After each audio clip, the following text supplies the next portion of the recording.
नमस्कार। Lockdown 4 start हो चुका है और लॉकडाउन 3 से ही काफ़ी सारी सुविधाएं जो है सरकार उपलब्ध करा रही है, राज्य सरकारें उपलब्ध करा रही हैं। बहुत सारी संस्थाएं और बहुत सारे सेलिब्रिटीज़ जो हैं वो बहुत सारी सुविधाएं उपलब्ध करा रहे हैं अपने लेवल पे। बहुत सारी पॉलिटिकल पार्टी, बहुत सारा यूथ, बहुत सारे इंडिविजुअल्स जो हैं कुछ ना कुछ करने की कोशिश कर रहे हैं। और सबसे ज़्यादा जो एक समस्या हमारे बीच में है वो है कि जो माइग्रेंट्स हैं, जो कहीं से काम करने आए हैं, पढ़ने आए हुए हैं या घूमने आए थे या फिर किसी और शहर से किसी और राज्य में आए हुए हैं, उनको उनके घर तक पहुंचाना ये बहुत बड़ी समस्या बनी हुई है। जिसके लिए 1 मई से श्रमिक स्पेशल नाम की ट्रेन स्टार्ट की गई, जिसमें हर एक ट्रेन में 1200 यात्रियों को लेके जाया जाता है, जिसका एक रजिस्ट्रेशन प्रोसेस है, जिसमें बहुत सारे टर्म्स एंड कंडीशन फॉलो किए जाते हैं, जिसमें एक नॉमिनल टेस्ट भी होता है जिसे हम थर्मल टेस्ट कहते हैं, जिसमें हमारे बॉडी का टेम्परेचर चेक किया जाता है कि हमें कोरोना से रिलेटेड कोई सिम्टम्स हैं कि नहीं। ये बस उस चीज़ को बताने के लिए होता है। इन सारी सुविधाओं के बीच में एक बहुत बड़ी समस्या उठ के आई हुई है, जो कि कहीं ना कहीं हमारे देश को एक अलग दिशा में लेके जा रही है। अगर हम देखते हैं, आंकड़ों को देखते हैं, तो 1 तारीख से पहले, 1 मई से पहले हमारे देश में कोरोना पेशेंट्स की जो संख्या थी वो बढ़ने की जो एवरेज था वो था 2000 के आसपास, 1500 से 2000 के बीच में था।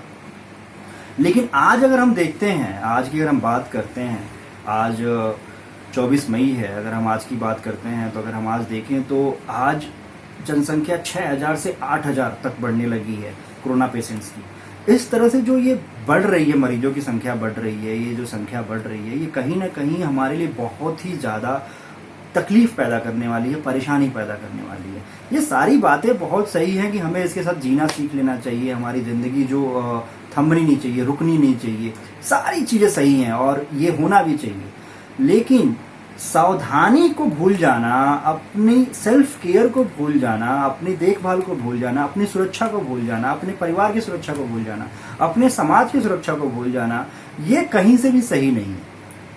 हमें इसका जीना है, लेकिन पूरी सुरक्षा के साथ जीना है। पलायन जो हो रहा है, जो मजदूरों को लेके जाया जा रहा है, या फिर और प्राइवेट संस्थाएं जो मजदूरों को भेज रही हैं, हमने देखा है उनका एक बहुत बड़ा असर हो रहा है। जिस राज्यों में कहीं भी कुछ नहीं था, उनका कोई भी विदेशी कनेक्शन नहीं था, कहीं से कुछ नहीं था, उन राज्यों की संख्या बढ़ने लगी है, बहुत ज़्यादा बढ़ने लगी है। और इससे हम मजदूरों को घर नहीं भेज रहे, हम माइग्रेंट्स को घर नहीं भेज रहे, हम उनके साथ बीमारी को घर भेज रहे हैं।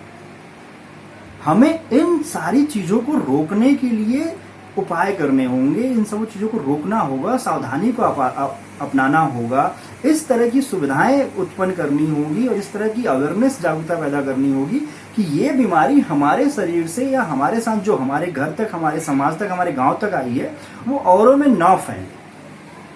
इसके लिए हमें प्रॉपर तरीके से जो लॉकडाउन का प्रोसीजर है, जो हमारी गाइडलाइंस हैं इस बीमारी को, और जो हमारा क्वारंटाइन का एक गाइडलाइन है, उसको फॉलो करना चाहिए, जिसमें हर पंचायत को इन्वॉल्व किया गया है। पंचायत लेवल तक की गाइडलाइंस है कि पंचायत ये सुविधा उपलब्ध कराए कि जो भी लोग बाहर से आ रहे हैं उनको उस जगह पे रखा जाए, जिससे कि 15 दिन 14 दिन के अंदर ये समझ में आए कि उनको किस तरह की परेशानी हो रही है या नहीं हो रही।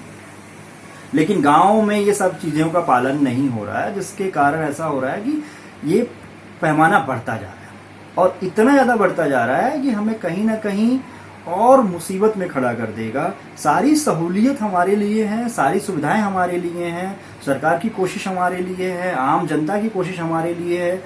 अगर उन सारी कोशिशों में हमें पानी फेरना है तो हमें ये लापरवाही करने में कोई दिक्कत नहीं। आप ये लापरवाही कर सकते हैं, लेकिन अगर आपको अपने देश को बचाना है, अपने समाज को बचाना है, अपने परिवार को बचाना है, अपने बाल बच्चों को बचाना है, तो आपको सारे नियमों का पालन करना होगा और ये ध्यान देना होगा कि आपके साथ, आपकी वजह से आपके परिवार, आपके गांव, आपके समाज को किसी भी तरह का तकलीफ न हो और ये बीमारी आपके साथ वहाँ पे फैले मत और वहाँ के लोगों को तकलीफ न हो। इसलिए इन सारी गाइडलाइनों का अच्छे से पालन करें।